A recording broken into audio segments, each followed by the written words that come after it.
Bible எழுதியிருக்கு. புழுவாக இருக்கிற மனுஷன், பூச்சியாக இருக்கிற மனுஷன் சொன்னவன் யாருன்னு பார்க்கணும். அப்போ நீங்கள் பைபிள்லேருந்து தான் நாங்கள் பேசுகிறேன், பைபிள்லேருந்து தான் நான் இதெல்லாம் இருக்குது அப்படின்னு சொன்னாங்க கூட, யாராவது ஒரு வார்த்தையை சொன்னாங்கன்னா அங்கே போய் பார்க்கணும். எந்த அதிகாரத்தில் யார் பேசின வார்த்தை, எந்த பின்னணியில் பேசப்பட்ட வார்த்தை, யார் யாரை பார்த்து பேசின வார்த்தை, அதெல்லாம் ரொம்ப கவனிக்கணும். நம்முடைய தேவன் கட்டுகிறவராக இருக்கிறார். அவர்களை சரி பண்ணி மறுபடியும் கட்டி அவருடைய வாழ்க்கையை எழுப்ப விரும்புகிற ஒரு நல்ல தேவனை ஆராதிக்கிறோம். அப்போ நல்ல மனுஷர்கள் நல்ல இருதயத்தோடு சொல்லுகிற வார்த்தை என்ன ஆகும்னு கேட்டிங்கன்னா, அவங்க தீர்க்க தரிசன வரம் பெற்றிருக்க வேண்டிய அவசியம் இல்லை. நல்ல இருதயம் உள்ள கர்த்தரை பற்றியும் தேவனுடைய பிள்ளைகளை பற்றியும் இந்த உலகத்தை பற்றியும் நல்ல மனப்போக்கம் நல்ல கண்ணோட்டம் உள்ளவர்கள் சில நல்ல வார்த்தைகளை பேசும்போது அந்த நல்ல வார்த்தைகளே என்னவாக வரும்? தீர்க்க தரிசனமாக வரும்.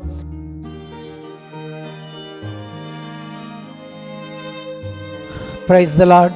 கர்த்தர் நம்மை மறுபடியும் கட்டுகிற தேவனாக இருக்கிறார். இந்த உலகத்தில் சூழ்நிலைகள் எவ்வளோ மோசமாக போயிருந்தாலும் சரி, நம்முடைய தேவனாகிய கர்த்தர் இந்த வேதாகமத்தை பார்க்கும் பொழுது, வேதாகமத்தில் இருக்கிற பலருடைய வாழ்க்கையை பார்க்கும்போது நம்முடைய தேவன் எல்லாவற்றையும் மறுபடியும் கட்டுகிற தேவனாக இருக்கிறார். ஹல்லேலூயா. எத்தனை பேர் என்னோடு கூட சொல்லுகிறீர்கள், நம்முடைய தேவன் மறுபடியும் கட்டுகிற தேவனாக இருக்கிறார். அது எவ்வளவு மோசமாக பாழாக போயிருந்தாலும் சரி, அது பட்டணங்களாக இருந்தாலும் சரி, அல்லது அது ஒரு ஊழியமாக இருந்தாலும் சரி, அல்லது ஒரு மனிதனுடைய தனிப்பட்ட வாழ்க்கையாக இருந்தாலும் சரி, அதை மறுபடியும் எடுத்து கட்டி மறுபடியும் அது இருந்த நிலைமையை பார்க்கிறோம் அதை ஒரு நல்ல அற்புதமான நிலைமையாக மாற்ற நம்முடைய ஆண்டவரால் கூடும். அவர் அன்புள்ளவரும் அவர் கிருபை உள்ளவரும் அவர் சர்வ வல்லமுள்ள தேவனாய் இருக்கிறார் என்பதை இந்த நாளில் கூட நாம் பார்க்க போகிறோம். இந்த தொடர் பிரசங்கத்திற்கு நான் கொடுக்கிற தலைப்பு மீண்டும் கட்டுகிற தேவன், த லார்ட் ரீபில்ட்ஸ் என்று சொல்லி நான் தலைப்பு கொடுத்திருக்கிறேன். அப்படி அநேகருடைய வாழ்க்கையை அநேக தேசங்களை என்ன பண்ணியிருக்கிறார்? ஆண்டவர் மறுபடியும் எடுத்து கட்டியிருக்கிறார். அப்படி யாருடைய வாழ்க்கையெல்லாம் மறுபடியும் அவர் கட்டினார் என்று பார்க்க போகிறோம். இந்த காலகட்டத்தில் இன்றைக்கு நம்முடைய வாழ்க்கை கூட அநேகருடைய பொருளாதாரங்கள் இடிந்து போனது போல காணப்படலாம், அல்லது குடும்ப உறவு. நம்முடைய ஆண்டவர் என்ன செய்கிறார்? அவர் மறுபடியும் எடுத்து எல்லாவற்றையும் சரி பண்ணி, நம்ம சிருஷ்டிப்பிலே பார்க்குறோம், ஆதியில் எப்படி இருந்துதான்? தேவன் ஆதியில் வானத்தையும் பூமியும் சிருஷ்டித்தார். பூமியானது ஒழுங்கின்மையும் வெறுமையுமாக இருந்தது அப்படின்னு பார்க்குறோம். அப்படி ஒழுங்கின்மையும் வெறுமையுமாக இருந்த அந்த பூமியை ஆண்டவர் என்ன பண்ணினார்? அழகான பூமியாக அவர் மறுபடியும் எல்லாவற்றையும் சரி பண்ணி எல்லாவற்றையும் வெளிச்சத்தையும் ஒழுங்கையும் நிறைவு கொடுத்த தேவன் என்று பார்க்கிறோம். அப்படியே இன்றைக்கு நீங்கள் யாராக இருந்தாலும் சரி, எல்லாமே கெட்டுப்போச்சு அப்படின்னு நினச்சிங்கன்னா உங்களுக்கு ஒரு நம்பிக்கையின் வார்த்தையை சொல்ல விரும்புகிறேன். தேவனாகிய கர்த்தர் மேல் நீங்கள் விசுவாசம் வைக்கும் பொழுது எல்லாவற்றையும் கட்டி ஒரு மகிமையான வாழ்வை கொடுக்கிற ஒரு தேவனாக இருக்கிறார். அப்படி வேதாகமத்தில் இன்னைக்கு நான் முதல்ல யாருடைய வாழ்க்கையிலிருந்து பேச போகிறேன்னா, யோபு என்ற அந்த மனிதனுடைய வாழ்க்கையிலிருந்து பேச போகிறேன். யோபுவின் வாழ்க்கை நல்லா இருந்த ஒரு வாழ்க்கை, திடீரென்று எல்லாம் அவனுடைய வாழ்க்கையில் கெட்டு போகிறது. அப்படி கெட்டுப்போன வாழ்க்கையை தேவன் என்ன பண்ணுகிறார்? மறுபடியும் அவனை ரெண்டத்தனையாக ஆசீர்வதித்தார் என்று பார்க்கிறோம். யோபுவின் முன்னிலைமையை பார்க்கிலும் யோபுவின் பின்னிலைமை மிகவும் ஆசீர்வாதமான ஒரு வாழ்க்கையாக இருந்தது என்று சொல்லி நாம் வேதத்திலிருந்து பார்க்கிறோம். ஆகவே இந்த யோபு புஸ்தகம் ரொம்ப ஒரு பெரிய புஸ்தகமாக இருக்கிறது. ஆகவே அநேகர் என்ன பண்ண மாட்டாங்க, தேவனுடைய பிள்ளைகளை இந்த யோபுவின் புஸ்தகத்தை போய் நேரம் எடுத்து வாசிப்பது இல்லை. ஆகவே நான் என்ன செய்ய விரும்புகிறேன், இந்த யோபுவின் புஸ்தகத்தில் இருக்கிற சில முக்கியமான காரியங்கள், அதுவும் இன்றைய சூழ்நிலையில் ஆவிக்குரிய ஜீவியம் ஆவிக்குரிய வாழ்க்கையெல்லாம் சொல்கிறோம் இல்லையா, இந்த ஆவிக்குரிய வாழ்க்கைக்கு தேவையான ரொம்ப முக்கியமான சில சத்தியங்களை என்னால் பார்க்க முடிந்தது. பொதுவாகவே யோபுவின் வாழ்க்கையோடு நம்ம முடிச்சிருவோம். யோபு நிறையா உபத்திரவப்பட்டார், அப்புறம் மறுபடியும் கர்த்தர் அவரை ஆசீர்வதிச்சிட்டாரு, அவ்வளோதான் யோபு பிசாசு எல்லாத்தையும் கெடுத்து போட்டான் அப்படின்னு பார்ப்போம். இல்லை, பிசாசை காட்டிலும் மோசமான ஒரு சில மனிதர்களை இந்த புஸ்தகத்தில் நம்மால் பார்க்க முடிகிறது. அப்போ தேவனுடைய பிள்ளைகளாகிய நீங்களும் நானும் இந்த யோபுவின் புஸ்தகத்திலிருந்து சில ஆவிக்குரிய பாடங்களை கற்றுக்கொள்ள வேண்டும். ஒரு தேவனுடைய பிள்ளையை குறித்த தேவனுடைய சித்தம் என்ன, தேவன் அவனை வந்து எப்படி ஆசீர்வதிக்கிறார், அப்படி அவன் வாழ்க்கையில் சில காரியங்கள் வரும்பொழுது அவன் எப்படி நிதானிக்கணும், எப்படி தன்னுடைய விசுவாசத்தை காத்துக்கொள்ள வேண்டும், இதெல்லாம் வந்து போதிக்கிற ஒரு புஸ்தகமாக இருக்கிறது. ஆக்சுவலாக பார்த்திங்கன்னா இந்த புஸ்தகம் வந்து ஏன் நம்ம அநேகர் இதை வாசிக்க டைம் எடுக்கிறதுனா, இது ரொம்ப கான்வர்சேஷன் நிறையா இருக்கும். ஒருவரோடு பேசிக்கிட்டே இருப்பாங்க. யோபு, அப்புறம் அவனுடைய நண்பர்கள், 3 நண்பர்கள் பேசுவாங்க, அப்புறம் கடைசியில் கர்த்தர் பேசுவார். இப்படி நிறைய பேசிக்கொண்டே போகிற ஒரு புஸ்தகமாக இருக்கிறது.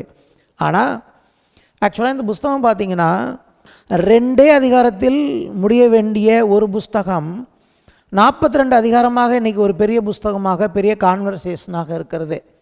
அதற்கு என்ன காரணம் நம்ம புரிஞ்சுக்கணும். நம்முடைய வாழ்க்கையிலும் கூட சில காரியங்கள் தப்பாக போயிடுது. நம்ம வாழ்க்கையிலும் சில காரியங்கள் இடிந்தது போல் ஆகிவிடுகிறது, உடைந்தது போல் ஆகிவிடுகிறது. அப்படி ஆகும்போது அந்த சூழ்நிலை இன்னும் மோசமாக போகாமல் சீக்கிரத்தில் எப்படி நம்மளால் அதை ரெக்கவரி பண்ண முடியும், எப்படி எல்லாவற்றையும் சரி செய்து கொள்ள முடியும், கர்த்தருடைய வல்லமையினாலும் அவர் மேல் வைக்கிற விசுவாசத்தினாலும் எவ்வளவு சீக்கிரமாக நம்ம அதை சுதந்திரித்து கொள்ள முடியும்.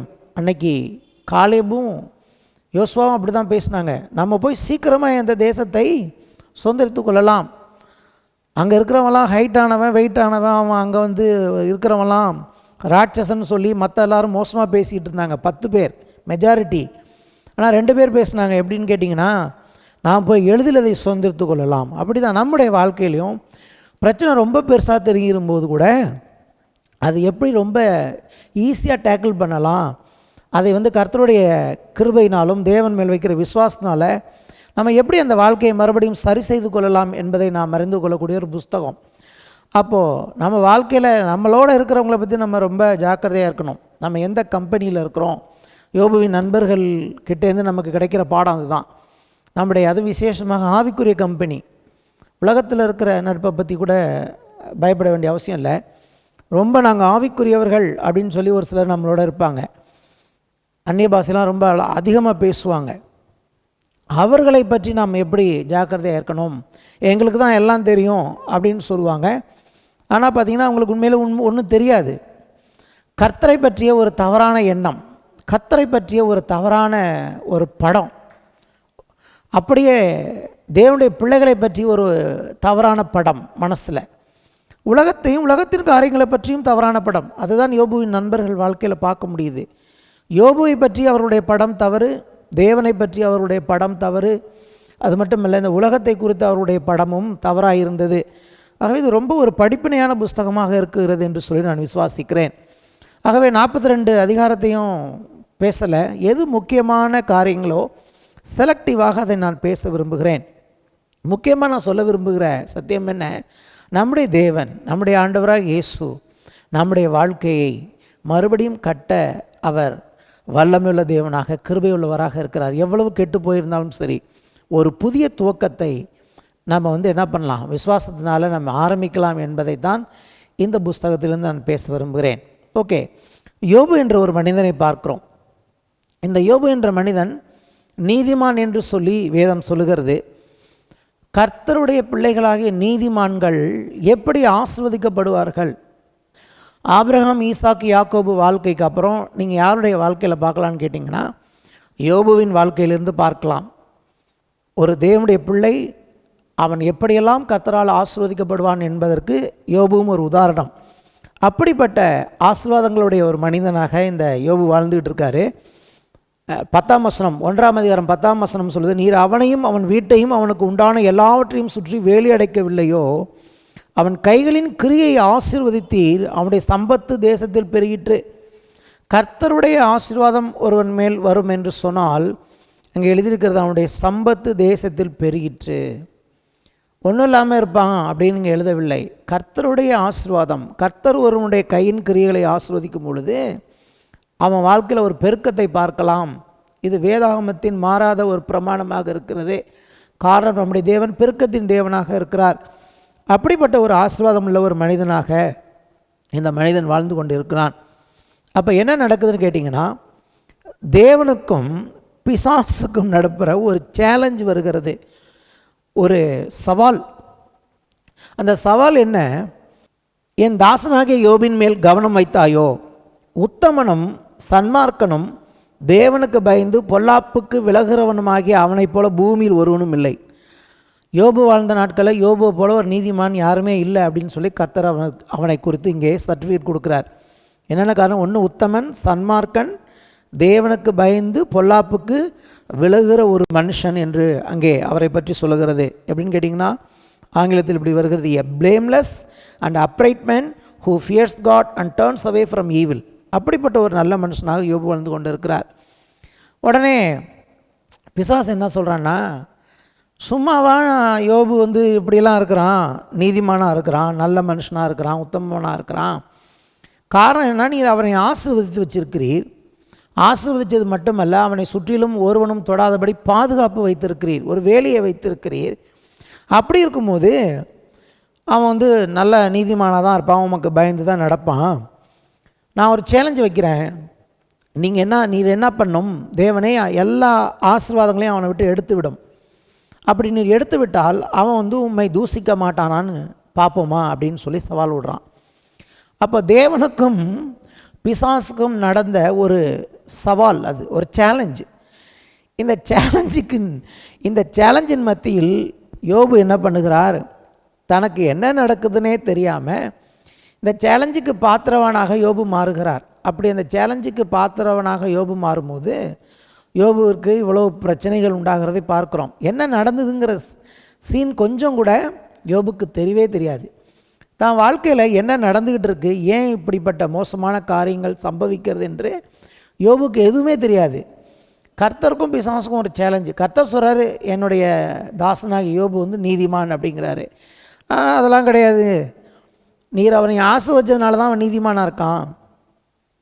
நீர் அவனுடைய ஆசீர்வாதத்தை எடுத்துட்டீன்னா அவன் நீதிமானாக இருக்க மாட்டான், உம்மை தூசிப்பான் என்று சொல்லுகிறான். அப்போ கர்த்தர் என்ன சொல்கிறாருன்னா, சரி ஓகே, ஒரு டெஸ்ட் வைப்போம். நீ எல்லாத்தையும் அவன்கிட்டேருந்து எடுத்துடு, அவன் மேலே மட்டும் கை வைக்காத, அவனுக்குள்ள ஆசீர்வாதங்களாம் எடுத்துடு, அப்போ பார்ப்போமா யோபு எப்படி இருக்கான்னு சொல்லி சவால் கொடுக்குறாரு. அப்படி நடக்கும்போது ஒரே நாளில் பார்த்திங்கன்னா யோபுவின் பிள்ளைகள், யோபுவுக்கு உண்டான ஆஸ்தி ஐஸ்வர்யம் எல்லாம் போயிடுச்சு. இப்போ யோபுவும் மனைவியும் மட்டும்தான் இருக்கிறாங்க. அப்போ யோபு என்ன பேசுகிறான்னு பார்த்தீங்கன்னா, 1ஆம் அதிகாரம் 20ஆம் வசனம், அப்பொழுது யோபு எழுந்திருந்து தன் சால்வை கிழித்து தன் தலையை சிரைத்து தரையிலே விழுந்து பணிந்து, அப்பையும் கூட கர்த்தரை தொழுது கொள்கிறதை பார்க்கிறோம். நிர்வாணியாய் என் தாயின் வயிற்றிலிருந்து வந்தேன், நிர்வாணியாய் அவ்விடத்துக்கு திரும்புவேன். கர்த்தர் கொடுத்தார், கர்த்தர் எடுத்தார், கர்த்தருடைய நாமத்திற்கு ஸ்தோத்திரம் என்றான். இந்த வசனம் ரொம்ப கிறிஸ்தவத்தில் பிரபலமான ஒரு வசனம். கர்த்தர் கொடுத்தார், கர்த்தர் எடுத்தார் அப்படின்னு சொல்லி. அதுவும் விசேஷமாக நீங்கள் சாவு வீட்டுக்கு, துக்க வீட்டுக்கு போனீங்கன்னா இந்த வசனத்தை கட்டாயம் சொல்லிவிடுவாங்க, கர்த்தர் கொடுத்தார், கர்த்தர் எடுத்தார்னு. கொஞ்சம் வயசானவங்க செத்து போன வீட்டில் போய் கர்த்தர் கொடுத்தார், கர்த்தர் எடுத்தார்னு சொன்னால் பரவாயில்ல. ஆனால் ஒரு சிலர் என்ன பண்ணுவாங்க, வாலிப பிள்ளைகள், சின்ன பிள்ளைகள் இறந்த வீட்டில் கூட போய் கர்த்தர் தான் எடுத்துக்கிட்டாரு அப்படின்னு சொல்லுவாங்க. எல்லாருக்கும் ஒரு மாதிரியாக இருக்கும். ஆனால் அப்படி கிடையவே கிடையாது. இது அரை வசனம். இந்த வசனத்தை சொல்லணும்னா எப்படி சொல்லணும்னு தெரியுமா? கர்த்தர் கொடுத்தார், சாத்தான் எடுத்தான், கர்த்தர் இரட்டத்தனையாக மறுபடியும் கொடுத்தார். முழு புஸ்தகத்தையும் சேர்த்து சொல்லணும். கர்த்தர் கொடுத்தார், கர்த்தர் எடுத்தாருங்கிறது முதல் அதிகாரத்தில் இருக்குது. ஆனால் நீங்கள் 42ஆம் அதிகாரத்தில் போயிட்டு 12ஆம் வசனத்தில் பார்த்தீங்கன்னா, கர்த்தர் யோபின் முன்னிலைமையை பார்க்கிலும் அவன் பின்னிலைமையை ஆசீர்வதித்தார், ரெண்டத்தனையாக கர்த்தர் அவனுக்கு கொடுத்தார்ன்னு இருக்கு. அதையே நீங்கள் சொல்ல மாட்டேங்கிறீங்க. அப்போ இப்படி சொல்லணும், கர்த்தர் கொடுத்தார், சரி கர்த்தர் எடுத்தார்னே வச்சுப்போம், ஏன்னா கர்த்தர் தான் அனுமதி கொடுத்தார். அதனால் கர்த்தர் கொடுத்தார், கர்த்தர் எடுத்தார், மறுபடியும் யோபுக்கு ரெண்டத்தனையாக கொடுத்தார், அப்படி தான் நீங்கள் முடிக்கணும். அதுதான் கர்த்தருக்கு மகிமையை கொண்டு வரும். கர்த்தர் கொடுத்தார், கர்த்தர் எடுத்தார், கர்த்தருடைய நாமத்திற்கு ஸ்தோத்திரம் மட்டும் சொன்னோம்னா நம்ம பாதி சத்தியம் தான் சொல்கிறோம். அது கர்த்தருடைய நாமத்திற்கு தூஷணமான ஒரு காரியமாக இருக்கிறது என்பதை நாம் மறந்து போயிடக்கூடாது. இந்த இடத்துல 22ஆம் வசனம் இப்படி எழுதியிருக்கிறது, இவைகள் எல்லாவற்றிலும் யோபு பாவம் செய்யவும் இல்லை, தேவனை பற்றி குறை சொல்லவும் இல்லை.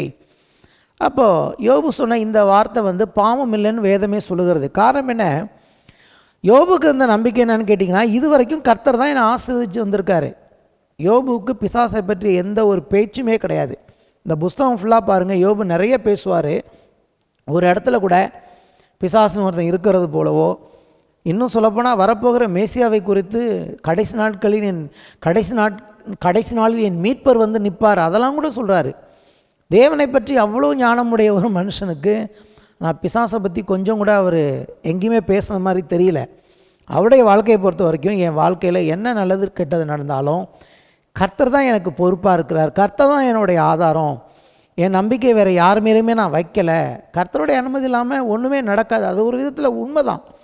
கர்த்தர் வந்து என்ன பண்ணுகிறார், தன்னுடைய தாசன் நீதிமான் என்று நிரூபிக்கும்படியாக கொஞ்ச காலத்தை அவனுக்கு அலோவ் பண்ணினார். ஆகவே இந்த வார்த்தை வந்து தவறில்லை. கர்த்தர் கொடுத்தார், கர்த்தர் எடுத்தார் அப்படின்னு அந்த முதல் அதிகாரத்துக்கு இது ஓகே. ஆனால் முழு புஸ்தகத்துக்குமோ இன்றைக்கி நம்ம அதை சொல்கிறதுக்கோ அது ஓகே அல்ல. ஆகவே தான் யோபுவை பற்றி அப்படி சொல்லியிருக்கிறது. இவை எல்லாவற்றிலும் யோபு பாவம் செய்யவும் இல்லை, தேவனை பற்றி குறை சொல்லவும் இல்லை. யோபு இப்போ இந்த பாதி கன்று தாண்டிட்டார். இப்போ என்ன பண்ணுறாரு, கர்த்தர் சாத்தானை பார்த்து கேட்குறாரு. 2ஆம் அதிகாரம் 3ஆம் வசனத்தின் பின்பகுதியில், முகாந்திரம் இல்லாமல் அவனை நிர்மூலமாக்கும்படி நீ என்னை ஏவின போதிலும் அவன் இன்னும் தன் உத்தமத்தில் உறுதியாய் நிற்கிறான். நீ வந்து எந்த காரணமுமே இல்லாமல் இன்றைக்கி அவனுடைய வாழ்க்கையில் எல்லாத்தையும் இழக்க வச்சுட்ட, ஆனால் கூட பாரு அவன் வந்து உத்தமனாக இருக்கிறான் அப்படின்னு சொன்னேனே. உடனே சாத்தான் மறுபடியும் ஒரு சேலஞ்சு கொடுக்குறான். தோளுக்கு பதிலாக தோளையும் தன் ஜீவனுக்கு பதிலாக தனக்கு உண்டான எல்லாவற்றையும் மனுஷன் கொடுத்து விடுவான்.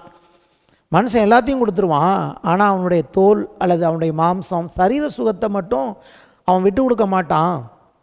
நீர் உம்முடைய கையை நீட்டி அவன் எலும்பையும் அவன் மாம்சத்தையும் தொடுவீரானால் அப்பொழுது அவன் உமது முகத்துக்கு எதிரே உம்மை தூசி காண பாரும் என்றான். நீ வந்து சரீர சுகத்தை எடுத்துரும். கர்த்தர் சொல்கிறான், நீங்கள் வந்து அவனுடைய சரீரத்தில் இருக்க சுகத்தை எடுத்துருங்க, அப்போ பாருங்கள் என்ன சொல்லுவான், அப்போ உங்களை தூசிக்காமல இருக்கா நான் பார்ப்போம் அப்படின்னு சொல்கிறான். பிசாசு என்ன பண்ணுகிறான், உச்சந்தலையிலிருந்து உள்ளங்கால் வரைக்கும் கொடிய பருக்களை கொண்டு யோபுவை அவன் வாதிக்கிறான் என்று பார்க்கிறோம். அவன் ஒரு ஓட்டை எடுத்து தன்னை சுரண்டி கொண்டு சாம்பலில் உட்கார்ந்தான். யோபு வந்து இப்போ உடம்பெல்லாம் அவருக்கு கொடிய பருக்கள் உண்டாகி விடுகிறது. அப்போ என்ன நடக்குதுன்னு கேட்டிங்கன்னா, அவர் மனைவி அவரை பார்த்து, நீர் இன்னும் உடைய உத்தமத்தில் உறுதியாய் நிற்கிறீரோ, தேவனை தூசித்து ஜீவனை விடும் என்றாள். இவள் ஒரு அருமையான மனைவின்னு நினைக்கிறேன். இன்னும் ஏன் உத்தமன் பேசிகிட்டு இருக்க, நீதிமான் பேசிகிட்டு இருக்க, ஜீவனை விட்டுடு அப்படிங்கிறா. சும்மா ஜீவனை விடுன்னு சொன்னால் பரவாயில்ல, அங்கே முக்கியமான காரணம் நீ தேவனை தூசிக்கணும். கர்த்தரை தூசிச்சிட்டு, கர்த்தரை தூசிக்கக்கூடாது. தேவனை தூசிப்பது பாவம். மற்ற வேத பகுதியெலாம் நீங்கள் வாசிக்கலாம், லேவியர் ஆகமத்திலலாம் வாசிக்கலாம். கர்த்தருக்கு விரோதமாக தூஷணமான வார்த்தைகளை ஒருவனும் பேசக்கூடாது. இவ சொல்கிறா, கர்த்தரை தூசித்து நீ உம்முடைய ஜீவனை விட்டுடு, நீ பைத்தியக்காரி பேசுகிறது போல பேசுகிறாய், தேவன் கையிலே நன்மையை பெற்று நாம் தீமையும் பெற வேண்டாமோ என்றான். யோபு சொல்கிறார், இவ்வளோ நாள் நல்லா தானே இருந்தோம், எல்லாமே நல்லா இருந்தப்போ நீ சந்தோஷமாக தானே இருந்தேன், என் கூட இவ்வளோ நன்மையை பெற்ற நாம் கொஞ்சம் தீமை வந்திருக்கு, அதுக்காக நம்ம கர்த்தரை தூசிக்கலாமா அப்படின்னு சொல்லி தூசிக்கக்கூடாதுன்னு சொல்கிறாரு. அப்படி சொன்னோன்னே இவைகள் எல்லாவற்றிலும் யோபு தன் உதடுகளினால் பாவம் செய்யவில்லை. அவ்வளோதான், கதை முடிஞ்சு போச்சு. சாத்தானுடைய சவால் என்ன, ஆண்டவரை பார்த்து சொல்கிறான், நீர் எல்லா ஆசீர்வாதத்தையும் அவனை விட்டு எடுத்துரும், அப்போ வந்து அவன் உன்னை தூசிப்பான் என்று பிசாசு சொல்லுகிறான். ஆனால் யோபு தூசிக்கவில்லை. ரெண்டாவது, சரி அவனுடைய ஆஸ்தி ஐஸ்வர்யம் போனாலும் அவன் தூசிக்கலைன்னா, இப்போ அவனுடைய சரீர சுகத்தை நீங்கள் எடுத்தீங்கன்னா அவன் உங்களை தூசிப்பான்னு சொல்லி பிசாசு சொல்லுகிறான். சரீர சுகமும் இப்பொழுது யோபுவுக்கு போய்விட்டது. ஆனாலும் கூட யோபு என்ன பண்ணவில்லை, கர்த்தரை தூசிக்கவில்லை. அப்போது அவ்வளோதான், சோதனை முடிஞ்சிருச்சு. இப்போ அடுத்து என்ன செய்யணும், கர்த்தர் சொல்லுவார், நீ வந்து சரீர சுகத்தை எடுக்க சொன்ன, அதையும் நான் எடுக்க உனக்கு அனுமதி கொடுத்தேன், நீ எடுத்துட்ட. ஆனாலும் பாரு, என்னுடைய தாசன் என்ன பண்ணலை, இப்பொழுது உத்தமனாகவே இருக்கிறான். ஆகவே இன்னமேல் நீ வந்து என்கிட்ட சேலஞ்சு பண்ண முடியாது அப்படின்னு சொல்லிட்டு கர்த்தர் அடுத்து என்ன செஞ்சிருப்பார்னு கேட்டிங்கன்னா, யோபுவின் முன்னிலைமையை பார்க்கலும் பின்னிலைமையை ஆசீர்வதித்திருப்பார். யோபுவுக்கு இருந்த எல்லாவற்றையும் மறுபடியும் இரட்டத்தனையாக கொடுத்து இந்த அதிகாரம் 2ஆம் அதிகாரத்தோடு முடிந்திருக்க வேண்டும். அப்போ யோபுவின் புஸ்தகத்தை வாசிக்கிற பிள்ளைங்களாம் எல்லாருமே எடுத்து வாசிப்பாங்க. 2 அதிகாரம்ல ஒரு புக்கு இருக்குப்பா பழைய ஏற்பாட்டில் அப்படின்னு சொல்லிட்டு. யோபுங்கிற மனுஷன் இருந்தார், பிசாசு சோதித்தான், ஆனாலும் அவர் தன்னுடைய உத்தமத்தில் நின்றார், கர்த்தருக்கு தூஷணமாக வார்த்தை பேசலை. ஆகவே கர்த்தர் என்ன பண்ணினார், மறுபடியும் அவரை 2 ஆசீர்வதிச்சிட்டாரு அப்படின்னு சொல்லி இந்த புஸ்தகம் முடிந்திருக்கும். ஆனால் இன்னும் 40 அதிகாரங்கள் போனதுக்கு என்ன காரணம்னு கேட்டிங்கன்னா, யோபுவின் 3 நண்பர்கள், 3 நண்பர்கள் அவங்க வந்து யோபுவோட வாழ்க்கையில் இடைப்பட்டதுனால தான் ஏற்கனவே மோசமாக போன காரியம் இன்னும் மோசமாய் போனது. இன்னும் ஒரு சில நாட்களுக்கு இந்த உபத்திரவத்தை யோபு அனுபவிக்கக்கூடிய நிலைமைக்கு போனார். இல்லாட்டி அதோட முடிஞ்சிருக்கும். எனக்கு தெரிஞ்சு 1 நாள் 2 நாள் அல்லது அதிகபட்சம் 3 நாளோட கூட யோபுவின் உபத்திரவம் முடிஞ்சிருக்கும். யோபுவின் உபத்திரவத்தை பல நாட்களுக்கு தள்ளி போட்டதற்கு காரணம் யோபுவின் நண்பர்கள் என்பதை நீங்கள் அறிந்து கொள்ளுங்கள். பார்ப்போம். 2ஆம் அதிகாரத்தில் இந்த 3 பேர் கிளம்பி வராங்க. எதுக்கு வந்தாங்கன்னு பார்ப்போம். ஆனால் அவங்க என்ன செஞ்சாங்கங்கிறது தான் ரொம்ப மோசமான காரியமாக இருக்கிறது. யோபுடைய 3 சிநேகிதராகிய 3 ஃப்ரெண்ட்ஸ் இருக்காங்க யோபுக்கு. ஒருத்தன் பேர் எலிப்பாஸ், இன்னொருத்தன் பேர் பில்தாத், இன்னொருத்தன் பேர் சோப்பார். இந்த 3 பேரும் எதுக்கு வராங்களாம்? யோபுக்கு நேரிட்ட தீமைகள் யாவையும் கேள்விப்பட்ட போது அவனுக்காக பரிதபிக்கவும் அவனுக்கு ஆறுதல் சொல்லவும் ஒருவரோடு ஒருவர் யோசனை பண்ணி கொண்டு அவரவர் தங்கள் ஸ்தலங்களிலிருந்து வந்தார்கள். இவங்க வந்தது எதுக்குன்னு இங்கே எழுதியிருக்குன்னு கேட்டிங்கன்னா, நம்ம போய் யோபுக்கு ஆறுதல் சொல்லணும், நம்ம போய் யோபுக்கு போய் பரிதவிக்கணும்னு வராங்க. இந்த நண்பர்கள் வந்த பிறகு யோபுவின் அப்படியே வாய் முற்றிலும் மாறி போனது. காரணம் என்ன? இந்த நண்பர்கள் வந்து இவங்க வந்து என்ன பண்ணுறாங்கன்னு கேட்டிங்கன்னா, யோபுவை சுயபரிதாபம், செல்ஃப் பிட்டி அப்படிங்கிற ஒரு மோசமான இடத்திற்கு கொண்டு போய் விடுகிறார்கள். கர்த்தர் இடைப்படாதபடிக்கு, கர்த்தர் சீக்கிரத்தில் வந்து யோபுவின் வாழ்க்கையில் இடைப்படாதபடிக்கு இவளுடைய காரியங்கள் மோசமான காரியங்களாய் மாறி போகிறது. வரும்போது என்ன பண்ணுறாங்கன்னு கேட்டிங்கன்னா, அலப்பறை விட்டுட்டு வராங்க. சில துக்க வீடுகளுக்கு போனீங்கன்னா பார்க்கலாம், சிலர் உண்மையாகவே துக்கத்தோடு வந்து அவங்களுக்கு ஆறுதல் சொல்லுவாங்க. ஆறுதல் சொல்லிட்டு அவங்க போயிடுவாங்க. அவங்க வரும்போதும் துக்கத்தோடு வருவாங்க. அவங்க சொல்கிற ஆறுதலும் நல்ல ஆறுதலாக இருக்கும். ஒரு சிலர் கிளம்பி வரும்போது நல்லா கேஷுவலாக கிளம்பி வருவாங்க.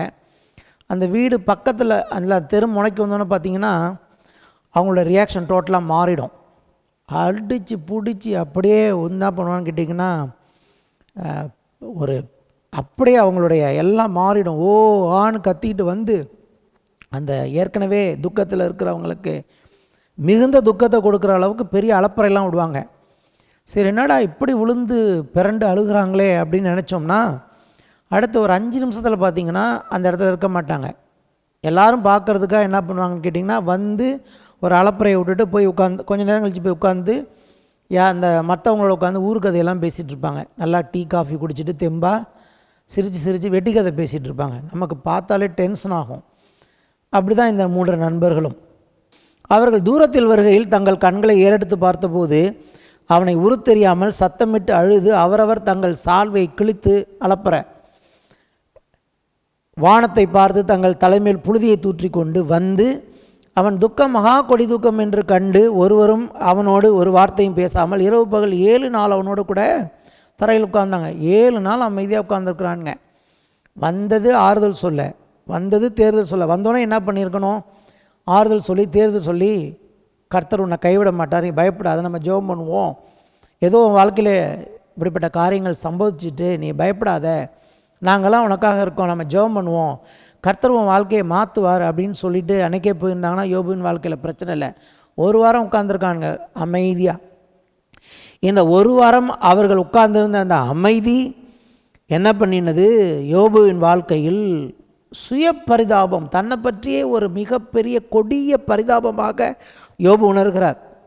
இந்த உலகத்திலே யாருக்கும் இப்படி சம்பவிச்சதில்லை, என் வாழ்க்கையில் இப்படி ஆயிடுச்சு அப்படின்னு சொல்லிட்டு நண்பர்களை பார்த்தோன்னே அவர் என்ன பண்ணுறார்? வாய் இப்போ தாறுமாறாக அவருடைய வாய் பேச ஆரம்பிக்கிறதுன்னு பார்க்குறோம். என்ன பேச ஆரம்பிக்கிறார்னா, 3ஆம் அதிகாரத்தில் முதல்ல அவர் என்ன பண்ணுறாரு? தான் பிறந்த நாளை சபிக்கிறார். 2வது தன்னை பெற்ற தாயின் கர்ப்பத்தை சபிக்கிறார். வாய் என்ன ஆரம்பிக்குது? எங்கே போய்ட்டுன்னு கேட்டிங்கன்னா, இப்போ வாய் ஆசீர்வாதத்தை பேசுவதற்கு பதிலாக கர்த்தர் நல்லவர் என்று பேசின அந்த வாய் இப்பொழுது சாபத்துக்கு நேராக போயிற்று.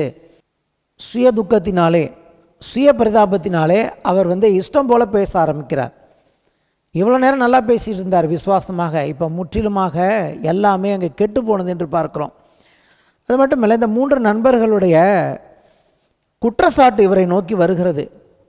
வரும்போதே இவங்க இங்கே எழுதியிருக்கிறது, அவனுக்கு ஆறுதல் சொல்லணும், தேர்தல் சொல்லணும், பரிதபிக்க வந்தாங்கன்னு சொல்லிட்டு. ஆனால் இவங்க பேசின பேச்சை பார்த்தா வரும்போதே ஒரு முடிவோடு வந்திருப்பாங்கன்னு நினைக்கிறேன். தேவனுடைய பிள்ளைகளுக்கு சொல்லுகிறேன், நீங்கள் வாக்குத்தத்தத்தை எடுக்கும் போது, சில ஆசீர்வாதமான வசனங்களை எடுக்கும் பொழுது, அல்லது பாடல்கள் எழுதுகிறவர்கள் ஒரு சில பாடல்களை இந்த புஸ்தகத்திலேருந்து எழுதணும் நீங்கள் வசனம் எடுக்கும் போதே ரொம்ப ஜாக்கிரதையாக இருக்கணும். யோபு பேசினதிலிருந்து நம்ம நல்ல காரியங்களை எடுக்கலாம், கர்த்தர் பேசினதுலேருந்து எடுக்கலாம், கடைசியாக எலிகு என்ற மனிதன் பேசுகிற காரியத்திலிருந்து நல்ல காரியங்களை எடுக்கலாம்.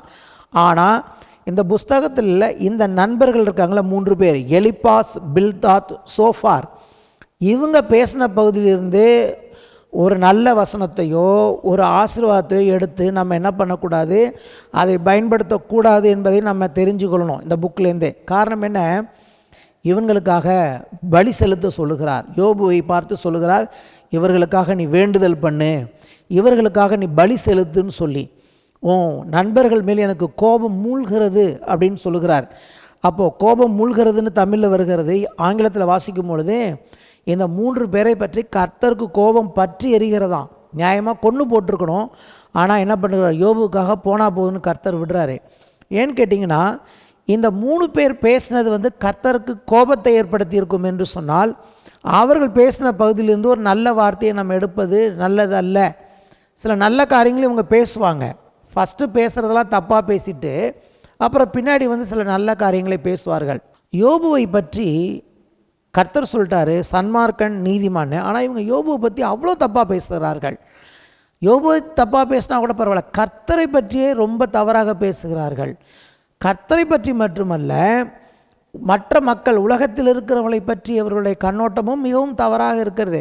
ஞானவான்கள் தன்னை சொல்கிறாங்க, நாங்கள் ரொம்ப ஞானமாக பேசுகிறோன்னு சொல்லிப்பானுங்க, ஆனால் பேசுகிறது எல்லாமே பைத்தியக்காரத்தனமாகவும் முட்டாள்தனமாகவும் பேசுகிற 3 நண்பர்கள். ஏன் யோபுவின் நண்பர்களை பற்றி நான் இவ்வளோ பேசுகிறேன்னு கேட்டிங்கன்னா, நம்முடைய நண்பர்களை பற்றி நாம் அறிந்து கொள்ள வேண்டும்.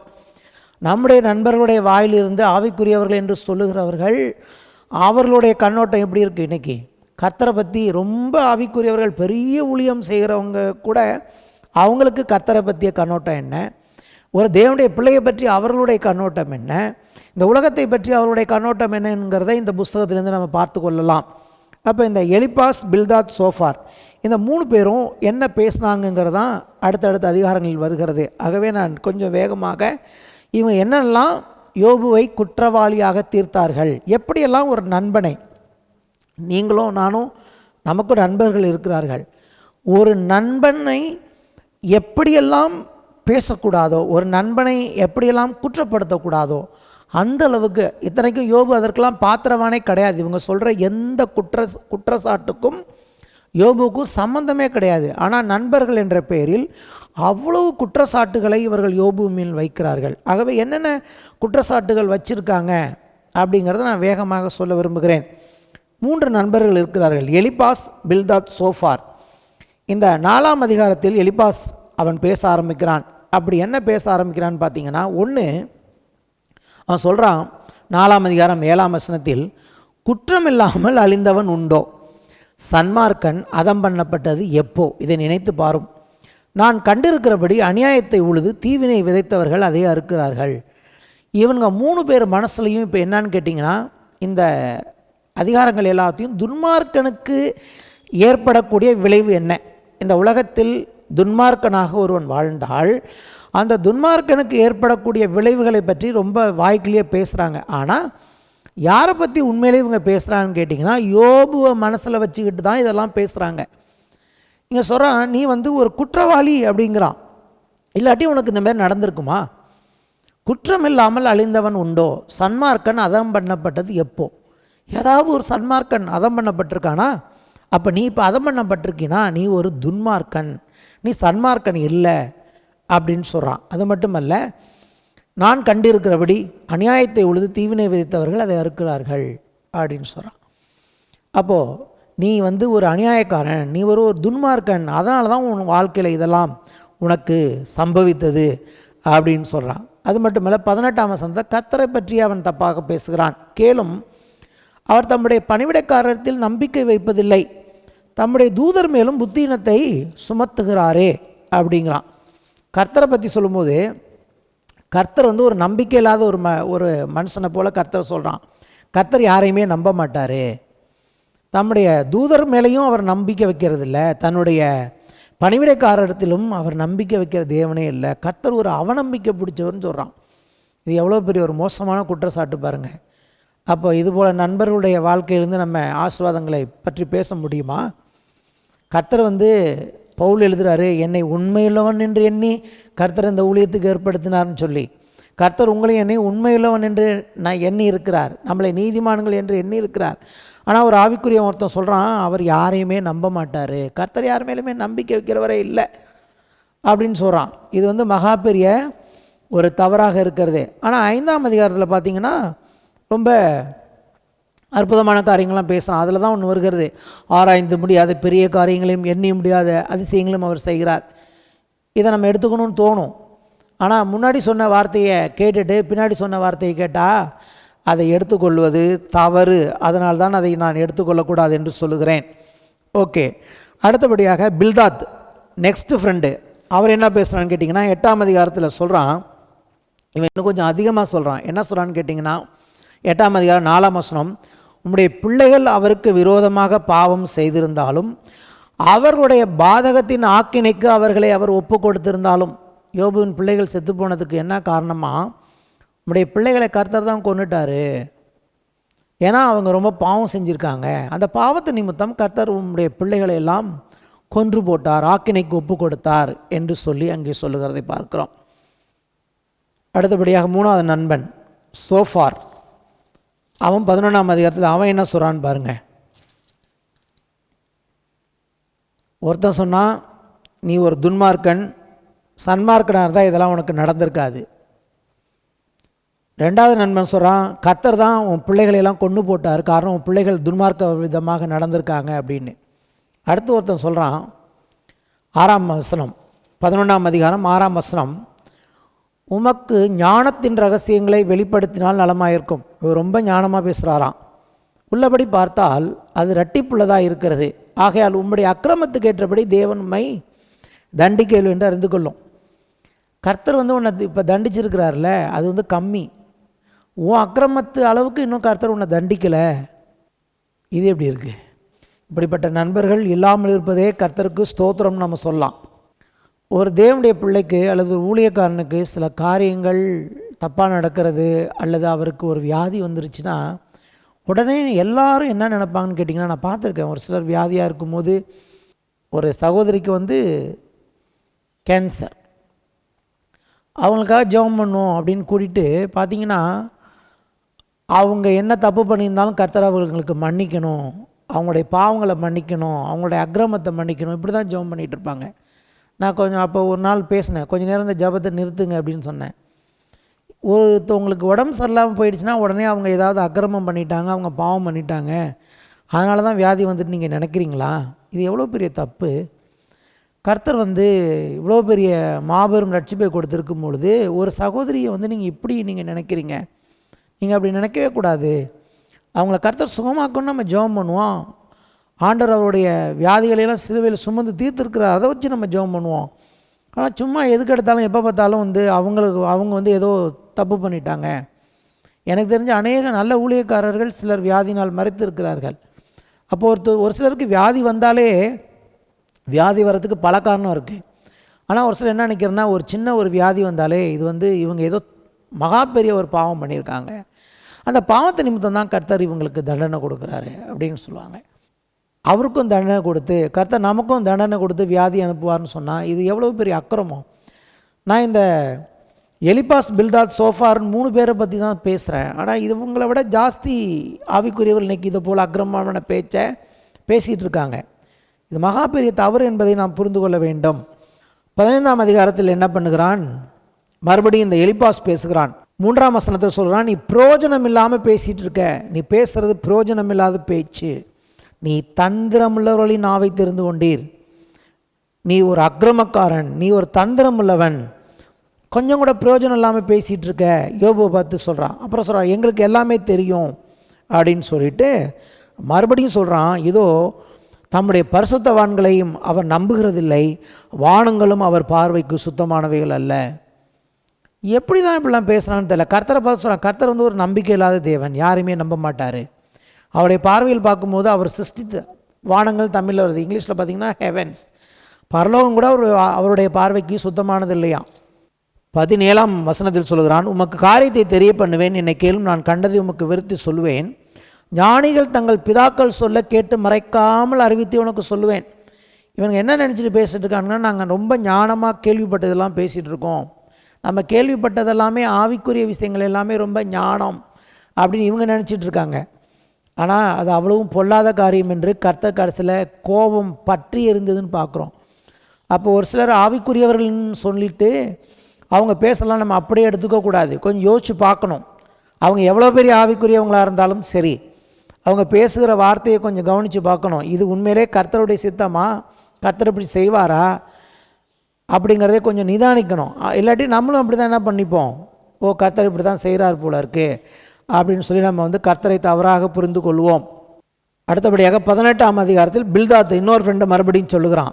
அவன் என்னன்னு கேட்டிங்கன்னா, 5ஆம் வசனத்தில் 18ஆம் அதிகாரம் 5ஆம் வசனத்தில் ஆரம்பித்து 21ஆம் வசனம் வரைக்கும் ஒரு துன்மார்க்கனுக்கு நேரிடக்கூடிய காரியத்தை பற்றி பேசுகிறான். ஆனால் மனசில் யாரை வச்சு பேசுனான்னு கேட்டிங்கன்னா, முழுக்க முழுக்க தன்னுடைய நண்பராக யோபுவை வைத்து தான் பேசுகிறான். 5ஆம் வசனம் மட்டும் நான் வாசிக்கிறேன். துன்மார்க்கனுடைய விளக்கு அணைந்து போகும், அவன் அடுப்பின் நெருப்பும் அவிந்து போகும். 19ஆம் வசனம், அவன் ஜனத்துக்குள்ளே அவனுக்கு புத்திரனும் இல்லை, பௌத்திரனும் இல்லை, அவன் வீட்டில் மீதியாயிருக்கத்தக்கவன் ஒருவனும் இல்லை. அவன் காலத்தோர் அவன் நாளுக்காக திடுக்கிட்டது போல பின்னடியாரும் பிரமிப்பார்கள். அக்கிரமக்காரன் குடியிருந்த ஸ்தானங்கள் இவைகள்தான், தேவனை நினையாமற் போனவுடைய ஸ்தலம் இதுவே என்பார்கள். யோபு மனசில் வச்சு சொல்கிறான். ஏன்னா இப்போ யோபு பிள்ளைகள்லாம் செத்து போயிட்டாங்களா, அவனுக்கு பிள்ளைகளும் இல்லையா, பேர பிள்ளைங்களும் இல்லையா. அவன் ஜனத்துக்கு பிள்ளைகளும் இல்லை, பேர பிள்ளைகளும் இல்லை, அவன் வீட்டில் யாருமே இல்லை. பிற்காலத்தில் என்ன சொல்லுவான்னு கேட்டிங்கன்னா, யோபுன்னு ஒரு அக்கிரமக்காரன் தான், அவன் குடியிருந்த வீடு இதுதான், அவனுக்கு இப்படிப்பட்ட காரியங்களை கர்த்தர் செய்தார் அப்படின்னு சொல்லுவாங்க. அவனுடைய விளக்கு அணைஞ்சு போச்சு, அவனுடைய அடுப்பின் நெருப்பும் அணைஞ்சு போச்சு அப்படின்னு சொல்கிறான். எவ்வளோ ஒரு பாருங்கள், பார்க்க பார்க்க நமக்கு ரொம்ப கஷ்டமாக இருக்கும். ஏன்னா இன்றைக்கி இப்படியெல்லாம் பேசுகிறவர்கள் இருக்கிறார்கள். நீங்கள் நினைக்கலாம், பொதுவாக தானே பாஸ்டர் அவன் துர்மார்க்கனை பற்றி பேசுகிறான், நீங்கள் எப்படி அதை யோபு தான் பேசுகிறான்னு சொன்னீங்கன்னா, யோபு தான் சொல்கிறார், நான் சொல்லலை. 19ஆம் அதிகாரம் 2-3 வசனங்களில் பார்க்கும் பொழுது யோபு பிரதியுத்தரமாக, நீங்கள் எந்த மட்டும் என் ஆத்துமாவை வருத்தப்படுத்தி வார்த்தைகளினால் என்னை நொறுக்குவீர்கள். கட்ட வேண்டிய நண்பர்கள் இங்கே இடித்து கொண்டு இருக்கிறார்கள். ஒரு நீதிமான் உபத்திரவத்தில் இருக்கும் பொழுது அவனுக்கு ஆறுதலான வார்த்தையை சொல்லி அவன் வாழ்க்கையை கட்டி எழுப்ப வேண்டிய ஒரு நண்பன் இன்றைக்கி என்ன பண்ணிகிட்டு இருக்கான், இடித்து கொண்டு இருக்கிறான். ஆகவே தான் நல்லா புரிஞ்சுக்குங்க, நம்முடைய வாழ்க்கையில் எவ்வளவு மோசமான நிலைமை நமக்கு ஏற்பட்டாலும் நம்மை மறுபடியும் கட்டுகிறவர் தேவன் மாத்திரமே. உண்மையாய் தேவன் நம்மை கட்டுகிறவராக இருக்கிறார். ஆனால் ஆவிக்குரிய பேரில் ஒரு சில என்ன பண்ணுவான்னு கேட்டிங்கன்னா, நேராக ஆறுதல் சொல்கிற மாதிரி பேசுவாங்க. நாக்கு ரொம்ப டேஸ்ட்டாக இனிப்பாக என்ன சொல்லுவாங்க, நாவில் தேன் வைத்து பேசுவாங்க.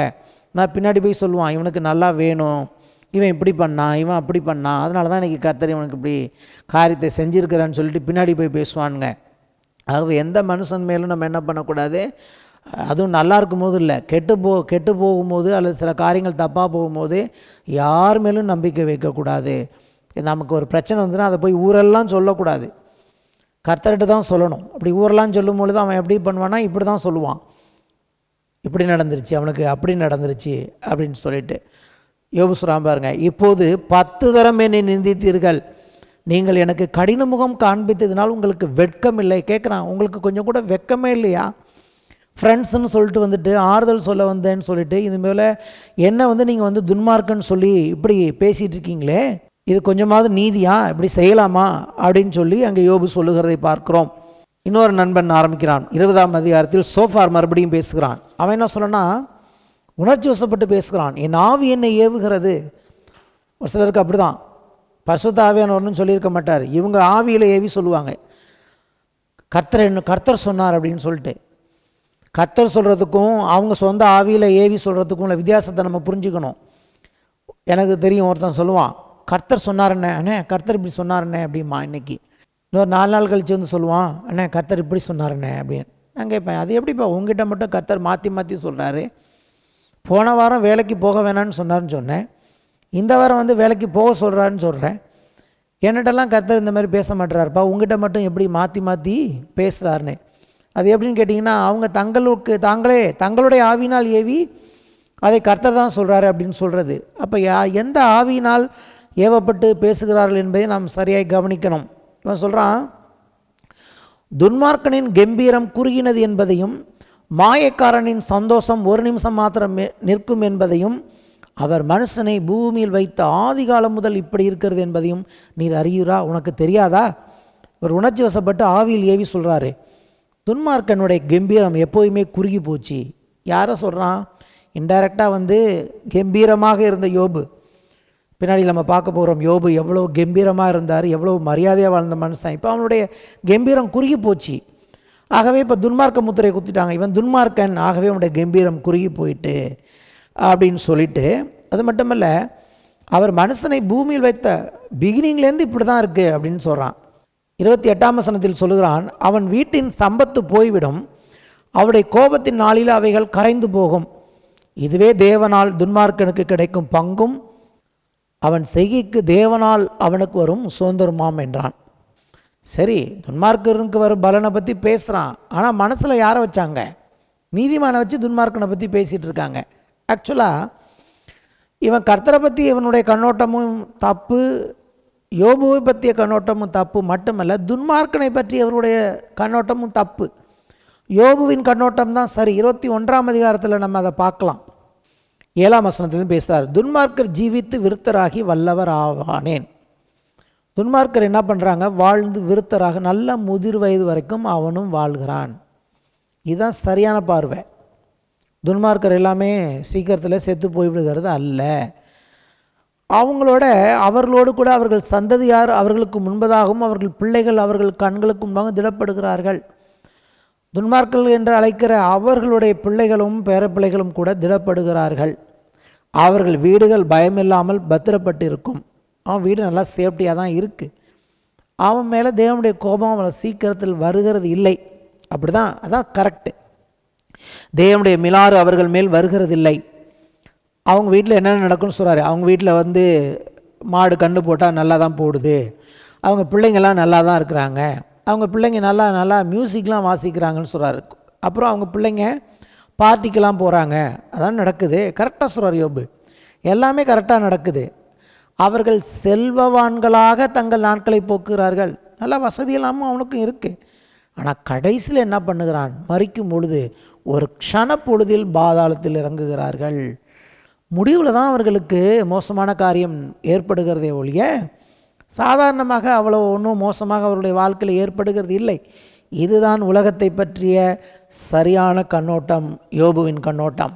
அப்போ உங்களுடைய நண்பர்களுடைய கண்ணோட்டம் எல்லாமே தப்பாக இருக்கிறது என்பதை பார்க்குறோம். அது மட்டுமல்ல, துன்மார்க்கனை பற்றி எழுதியிருக்கிறது. அவங்க ஜெபம் பண்ணுறவங்கள பார்த்து சொல்கிறாங்களாம், சர்வ வல்லவரை சேவிக்க அவர் யார்? கர்த்தர் கர்த்தர் இயேசு ஆண்டவன் சொல்லிட்டு அலைகிறாங்களே, அவரெலாம் நமக்கு தேவையில்லை. அவரெலாம் யார்? அவரை நோக்கி ஜெபம் பண்ணுவதனால் நமக்கு பிரயோஜனம் என்ன? இவனுங்க ஏதோ ஜெபமும் பண்ணிக்கிறானுங்க, நமக்கு என்ன இருக்குது? அவர்கிட்ட போய் நாம ஏன் ஜெபம் பண்ணணும் அப்படின்னு சொல்கிறாங்களாம். அவர்கள் தேவனை நோக்கி எங்களை விட்டு விலகி உம்முடைய வழிகளை அறிய விரும்ப மாட்டோம், கர்த்தருடைய வழிகள் எங்களுக்கு தேவையில்லை. கரெக்டாக சொல்கிறார் யோபு. ஏன் அநேகர் கர்த்தர்கிட்ட வர்றதில்ல? அவருடைய வழிகள் எங்களுக்கு தேவையில்லை. அவர் யார்? அவரை நோக்கி நாங்கள் எதுக்கு ஜெபம் பண்ணோம்? எங்களுக்கு அதனால் என்ன பிரயோஜனம்? நாங்கள் நல்லா தானே இருக்கோம் அப்படி என்று சொல்லுகிறார்கள். ஆனாலும் அவர்கள் வாழ்வு அவர்கள் கையில் இராது. துன்மார்க்கனின் ஆலோசனை எனக்கு தூரமாக இருப்பதாக. நீங்கள் சொல்கிறபடி நான் ஒரு துன்மார்க்கன் கிடையாது. என்னுடைய நண்பர்களே, துன்மார்க்கனுக்கு பற்றி நீங்கள் பேசுகிறதும் தப்பு. நான் துன்மார்க்கன் இல்லை, நான் நீதிமான் என்று சொல்லி அங்கே யோபு என்ன பண்ணுகிறார்? அங்கே சொல்லி பேசுகிறதை நம்மால் பார்க்க முடிகிறது. 22ஆம் அதிகாரம் 5ஆம் வசனத்திலேருந்து சொல்கிறான், உம்முடைய பொல்லாப்பு பெரியதும் உம்முடைய அக்கிரமங்கள் முடிவில்லாதவைகளுமாக இருக்கிறதல்லவோ. அதுக்கெல்லாம் என்ன காரணம் தெரியுமா? என்னென்ன காரணம் சொன்னா, ஒன்று, உம்முடைய சகோதர கையில் நீ அடகு வாங்கின, ஏழைகளோட வஸ்திரத்தை கூட நீ பிடுங்கிக்கிட்ட, தண்ணி தாகம் எடுத்தவனுக்கு நீ தண்ணி கொடுக்கல, பசித்தவனுக்கு நீ சாப்பாடு கொடுக்கல, நீ செல்வந்தனாக இருந்தோம். அப்புறம் என்ன சொல்கிறாரு? விதவைகள்லாம் வந்தாங்க, அந்த விதவைகளுக்கு ஒரு நன்மை செய்யாமல் வெறுமையாய் அனுப்பிவிட்டீர். தாய் தகப்பன் இல்லாதவருடைய புயங்களை முறித்தீர். தாய் தகப்பன் இல்லாத அனாதைகளை ரொம்ப கொடுமையாக நடத்தினீர். ஆகையால் கண்ணிகள் உம்மை சூழ்ந்திருக்கிறது. அதனால தான் இப்படிப்பட்ட காரியங்கள் உமக்கு நடந்திருக்கிறது என்று சொல்கிறான். இந்த 25ஆம் அதிகாரத்தோடு கூட அந்த குற்றச்சாட்டுகள் இங்கே முடிகிறதை நம்மால் பார்க்க முடிகிறது. இவன் என்னன்னு கேட்டிங்கன்னா, இந்த பில்தாத்துங்கிற இவனுடைய நண்பன் 25ஆம் அதிகாரத்தின் 5ஆம் வசனத்தில் பார்க்கலாம். சந்திரனை அண்ணாந்து பாரும், அது பிரகாசியாமல் இருக்கிறது, நட்சத்திரங்களும் அவர் பார்வைக்கு சுத்தமானவைகள் அல்ல. கர்த்தருடைய சிருஷ்டிப்பை அவர் தான் சிருஷ்டித்தார். நம்மளால் ஒரு புல்லை கூட நம்மளால் சிருஷ்டிக்க முடியாது. நம்ம பார்க்குற வானம், பூமி, நட்சத்திரங்கள் எல்லாவற்றையும் அவர் சிருஷ்டித்தார். ஆதியாகமம் 1ஆம் அதிகாரத்தில் வாசிக்கிறோம், அவைகள் நல்லது என்று தேவன் கண்டார் என்று சொல்லி. ஆனால் இவன் சொல்கிறான், நட்சத்திரங்கள் அவர் பார்வைக்கு சுத்தமானவைகள் அல்ல, நல்லது இல்லை அப்படிங்கிறான். அப்போ கர்த்தருக்கு எவ்வளோ கோபம் வந்திருக்கும். அது மட்டும் இல்லை, மனுஷனை பற்றி சொன்னால் பாருங்க, 6ஆம் வசனம், புழுவாக இருக்கிற மனிதனும் பூச்சியாக இருக்கிற மனுபுத்திரம் எம்மாத்திரம் என்றான். நம்மளுக்கெல்லாம் ரொம்ப பிடிச்ச வார்த்தை புழு, பூச்சி. எங்கள் பாஸ்டர் அடிக்கடி சொல்லுவார் இதை. அப்போ புழுவாக இருக்கிற மனுஷனும் பூச்சியாக இருக்கிற மனுபுத்திரம் எம்மாத்திரம். அப்போ யோபுவின் புஸ்தகத்துலேருந்து இந்த பகுதியை வச்சுக்கிட்டு பிரசங்கம் பண்ணக்கூடாது. பைபிளில் எழுதியிருக்கு, புழுவாக இருக்கிற மனுஷன், பூச்சியாக இருக்கிற மனுஷன். சொன்னவன் யாருன்னு பார்க்கணும். அப்போ நீங்கள் பைபிள்லேருந்து தான் நாங்கள் பேசுகிறேன், பைபிள்லேருந்து தான் நான் இதெல்லாம் இருக்குது அப்படின்னு சொன்னாங்க கூட, யாராவது ஒரு வார்த்தையை சொன்னாங்கன்னா அங்கே போய் பார்க்கணும். எந்த அதிகாரத்தில் யார் பேசின வார்த்தை, எந்த பின்னணியில் பேசப்பட்ட வார்த்தை, யார் யாரை பார்த்து பேசின வார்த்தை, அதெல்லாம் ரொம்ப கவனிக்கணும். யூதாஸ் காரியத்து பேசின வசனங்கள்லாம் கூட இருக்குது. யூதாஸ் காரியத்துக்கு ஆண்டவர் மறு உத்தரவு கொடுத்த வார்த்தைகளும் இருக்குது. செய்கிறத சீக்கிரமாக செய் அப்படின்லாம் சொல்லியிருக்கிறாரு. அப்போ ரொம்ப ஜாக்கிரதையாக இருக்கணும்னு சொல்லுவாங்க விளையாட்டுக்கு. இந்த இடத்துல பார்த்தீங்கன்னா, புழுவாக இருக்கிற மனுஷன் பூச்சியாக இருக்கிற மனுஷன் ஏமாத்திரமா. கர்த்தர் புழு பூச்சிமா உண்டாக்குனார் இல்லை, தம்முடைய சாயலின்படியும் தம்முடைய ரூபத்தின்படி மனுஷனை சிருஷ்டித்தார். அப்படி தான் இருக்கிறது. ஆதியில் அப்படி தான் சிருஷ்டித்தார். இவன் சொல்கிறான், புழுவாக இருக்கிற மனுஷன் பூச்சியாக இருக்கிற மனுபுத்திரன். அப்போது எல்லாத்த பற்றி ஒரு தவறான கண்ணோட்டம் உள்ள, தங்களை ஆவிக்குரியவர்கள், தங்களை ஞானமுள்ளவர்கள் என்று சொன்னாலும் முழுக்க முழுக்க முட்டாள்தனத்தினாலும் முழுக்க முழுக்க தங்களுடைய தவறான காரியங்களினாலும் மற்றவருடைய வாழ்க்கையை எடுத்து போடுகிற பல ஆவிக்குரிய மக்கள் இன்றைக்கும் இருக்கிறார்கள். பேசுகிறத கேட்கும்போது ஆஹோ ஓஹோ அலையிலையான்னு தான் எல்லாரும் அவங்களுக்கும் பேசுகிறாங்க. ஆனால் அது அப்படி அல்ல. ஒருவனுடைய வாழ்க்கையை நம்மால் இயன்ற வரைக்கும் கட்ட வேண்டும். இதே நீங்கள் யோபுவின் வார்த்தைகளை பாருங்கள். கர்த்தர் சொல்கிறாரு, என் தாசனாகி யோபு நிதானமாய் பேசினான் அப்படின்னு பார்க்குறோம். யோபு பேசின வார்த்தைகளை பார்க்கும்போது பல தீர்க்க தரிசனமான வார்த்தைகளை நம்மால் பார்க்க முடிகிறதே. கர்த்தர் கட்ட விரும்புகிற தேவன், அவர் மறுபடியும் கட்ட விரும்புகிறார், அவர் இடித்து போடுகிற தேவன் அல்ல. சில வேளைகளில் கர்த்தருக்கு விரோதமாய் போகும்பொழுது சிலருடைய வாழ்க்கை இடிந்து போனாலும் கூட அவர்களை சரி பண்ணி மறுபடியும் கட்டி அவருடைய வாழ்க்கையை எழுப்ப விரும்புகிற ஒரு நல்ல தேவனை ஆராதிக்கிறோம். அப்போ நல்ல மனுஷர்கள் நல்ல இருதயத்தோடு சொல்லுகிற வார்த்தை என்ன ஆகும்னு கேட்டிங்கன்னா, அவங்க தீர்க்க தரிசனம் வரம் பெற்றிருக்க வேண்டிய அவசியம் இல்லை. நல்ல இருதயம் உள்ள கர்த்தரை பற்றியும் தேவனுடைய பிள்ளைகளை பற்றியும் இந்த உலகத்தை பற்றியும் நல்ல மனப்போக்கம் நல்ல கண்ணோட்டம் உள்ளவர்கள் சில நல்ல வார்த்தைகளை பேசும்போது அந்த நல்ல வார்த்தைகளே என்னவாக வரும், தீர்க்க தரிசனமாக வரும். அப்படி தீர்க்க தரிசனமான வருகிற வார்த்தைகள் தான் மக்களுடைய வாழ்க்கையை கட்டி எழுப்புமே ஒழிய, இந்த ஆவிக்குரிய போர்வையில் இந்த பில்தாத், இந்த எலிபாஸ், இந்த சோஃபார் போன்று தங்களை ஆவிக்குரியவர்களாக காட்டிக்கொண்டு ஒரு கெட்டுப்போன ஒரு நண்பனுடைய வாழ்க்கை இன்னும் கெட்டு போகும்படியாக இடித்து போடும்படியாக பேசுகிற வார்த்தைகள் நல்ல வார்த்தைகள் அல்ல. ஜீவனம் மரணமும் நாவின் அதிகாரத்தில் இருக்கும் என்று எழுதியிருக்கிறதே. அப்போ வார்த்தைகள் கட்டக்கூடிய வார்த்தைகளாக இருக்க வேண்டும். நம்முடைய தேவன் கட்டுகிறவராக இருக்கிறார். எப்படி கட்ட போகிறார் கர்த்தர் உங்கள் வாழ்க்கைன்னு கேட்டிங்கன்னா, அவருடைய வார்த்தையை கொண்டு கட்டப்போகிறார். பரிசுத்த ஆவியானவரை கொண்டு கட்டப்போகிறார். அவர் நமக்கு கொடுத்திருக்கிற வாக்குத்தத்தங்களை கொண்டு நம்முடைய வாழ்க்கையை கட்டுகிற தேவனாக இருக்கிறார். யோபுவின் வாழ்க்கை முற்றும் நாசமாய் போனது என்று பார்க்கிறோம். ஆனாலும் பின்னால் பார்க்கும் பொழுது யோபுவின் முன்னிலைமையை பார்க்கலும் பின்னிலைமை ஆசீர்வதித்து எல்லாத்தையுமே ரெண்டத்தனையாக கொடுத்து கர்த்தர் ஆசீர்வதித்தார். அந்த ஆசீர்வாதமான காரியங்களை படிக்கும் பொழுது 42ஆம் அதிகாரத்தில் வாசிக்கும் போது அவ்வளோ நல்லாக இருக்கிறது. யோபுவின் பெண்களைப் போல அந்த தேசத்திலே அழகானவர்கள் யாரும் இல்லையாம். அவ்வளவு சௌந்தரியமான 3 பெண் பிள்ளைகளை கொடுத்தார், 7 ஆண் பிள்ளைகளை கொடுத்தார் என்று பார்க்கிறோம். எல்லாவற்றிலும் இரட்டத்தனையான ஆசீர்வாதத்தை கொடுத்து கர்த்தர் அவனை ஆசீர்வதித்திருக்கிறார். தேவனுடைய பிள்ளைகள் நீங்கள் யாராக இருந்தாலும் சரி, உங்கள் வாழ்க்கை இன்னைக்கு இந்த கடந்த காலத்தின் சூழ்நிலைகளில், இந்த கடந்த 6 மாதங்களில் நடந்த காரியங்களை கொண்டு உங்கள் வாழ்க்கை ஒரு சமயம் இடிந்தது போல காணப்பட்டாலும் உங்கள் நம்பிக்கை இழந்து விடாதுங்கள். இடிந்தது போல் எல்லாமே போயிட்டு அப்படின்னு நினைக்காதீங்க. நீங்கள் தேவன் மேல் நம்பிக்கை வைங்க. ஆண்டவர் மறுபடியும் உங்கள் வாழ்க்கையை எழுப்பி கட்டி முன்பு இருந்ததை காட்டிலும் 2 மடங்கு கொடுக்க கர்த்தர் நல்ல தேவனாக இருக்கிறார்.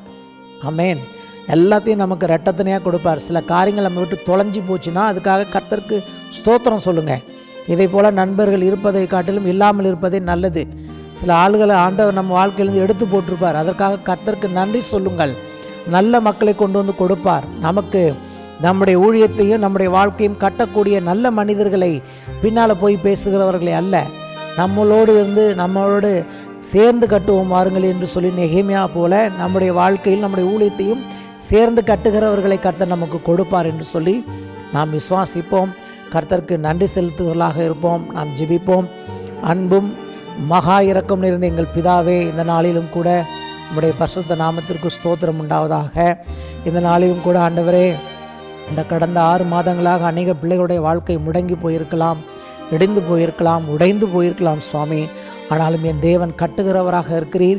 யோபு என்ற அந்த நீதிமானுடைய வாழ்க்கை எப்படி கட்டினீரோ அப்படி இன்றைக்கு உம்முடைய பிள்ளைகளுடைய வாழ்க்கையும் நீர் உம்முடைய கிருபையினாலும் வல்லமையினாலும் ஆண்டவரே உம்முடைய வார்த்தையினாலும் கட்டி முன்பு இருந்ததை காட்டிலும் இரண்டத்தனையாக உம்முடைய பிள்ளைகளை ஆசீர்வதிப்பீராக. உம்முடைய சுதந்திரத்தை திடப்படுத்துவீராக.